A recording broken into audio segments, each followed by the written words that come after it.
Assalamualaikum. Waalaikumsalam. Ahlan wa sahlan. Ahlan bika.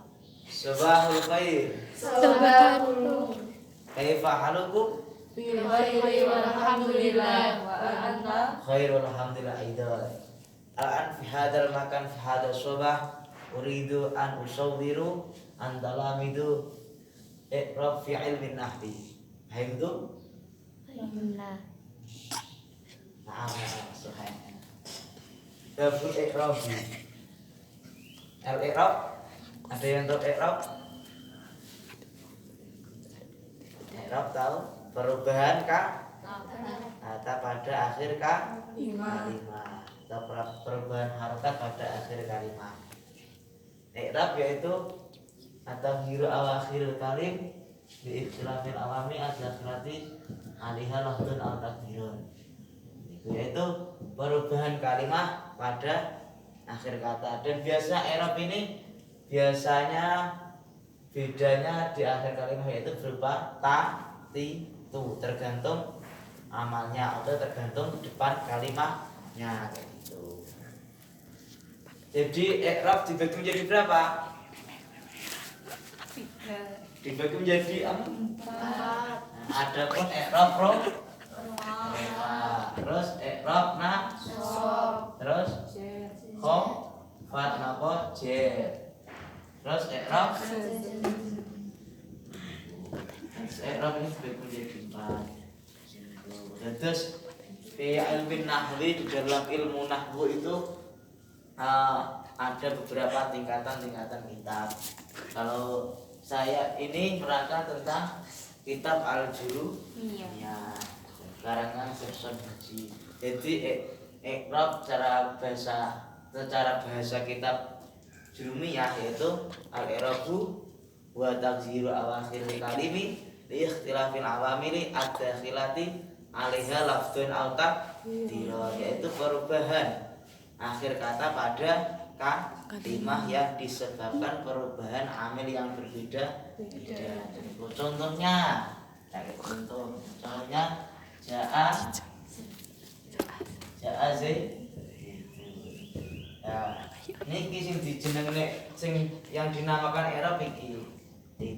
Nama i'rab apa nih? I'rab apa? I'rab rofa tandane itu. Nasab tandanya fathah. Terus jer terus jazm kalau bisa dinadumkan tuh rofa dhamma nasab fathah jazm sukun jer kasrah dan itu tenang amsilati. Jadi ja'a zaidun. Nah kan tadi pengertian karena kemasukan amil yang berbeda. Nah ini namanya amil. Amil itu dalam bahasa Indonesia namanya apa? Kalimat pelaku. Nah, kalimat pelaku ini bisa membuat perubahan pada akhir kalimat. Nah, ini yang dinamakan i'rab. Nah, terus ada lagi contohnya i'rab nasab, ra'aitu Zaidan. Nah, ra'aitu Zaidan ini amilnya, terus ini tambahan lagi, terus ini menjadi Zaidan. Nah, ini kalau dalam pembagian kalimat ini namanya fi'il, terus namanya fa'il, terus namanya maf'ul. Kalau dalam bahasa Indonesia namanya SPO. Nah, itu subjek, predikat, objek. Jadi kalau dalam bahasa Arab atau dalam ilmu nahwu niku objeknya menjadi maf'ul yang di situ menjadi i'rab nasab. Paham itu? Nah, sekarang ada satu yang bisa menjelaskan. Ini termasuk ja'a kalimat apa? Kalimat fi'il. Coba Mbak Naila, ja'a kalimat apa Mbak Naila? Naila, saudara Naila, kalimat ja'a. Nah, Kalimat fi'il apa? Madi. Madi. Tahu nggak kenapa kok jadi fi'il madi?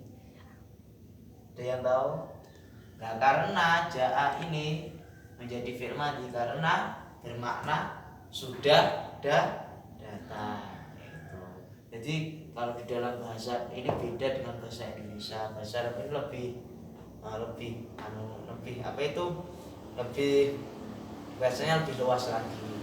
Terus menjadi fi'il madi karena sudah dilakukan. Jadi jaa zaidun yang artinya zaidun sudah lewat. Jadi ada seseorang yang nama Zaid yang tadinya baru saja lewat, sudah lewat. Beda lagi kalau ini menjadi fi'il mudhari' yaji'u berarti yaji'u zaidun berarti yaji'u zaidun mau lewat, itu beda lagi. Namanya fi'il apa? Fi'il mudhari'. Nah, itu. Nah, terus Mbak saudara Zahra, zaidun tadi menjadi i'rab apa? I'rab nasab. I'rab Rofa. rofa. Jadi kita bisa mengambil dari kehidupan kita i'rab ini rofa, nasab, khafad, jazm itu sudah menjadi kodratnya, alamatnya i'rab.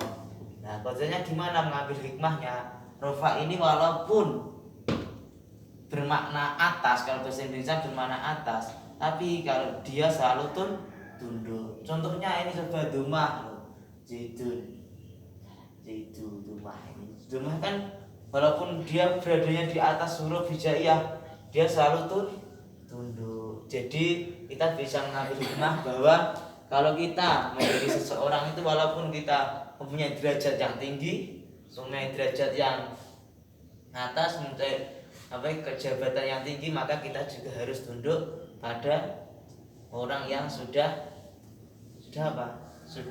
membuat kita bisa sukses kayak gitu. Kita harus selalu tunduk sepertinya i'rab rofa. Paham tuh? Nah, itulah makna apa niku adanya bahwa ternyata dalam belajar ilmu nahwu itu juga ada hikmahnya. Paham tuh? Syukran kasir bihtanikum fi hadzal waqti. Biqulnakum bi akhiri qawli wassalamu alaikum warahmatullahi wabarakatuh. Waalaikumsalam warahmatullahi wabarakatuh.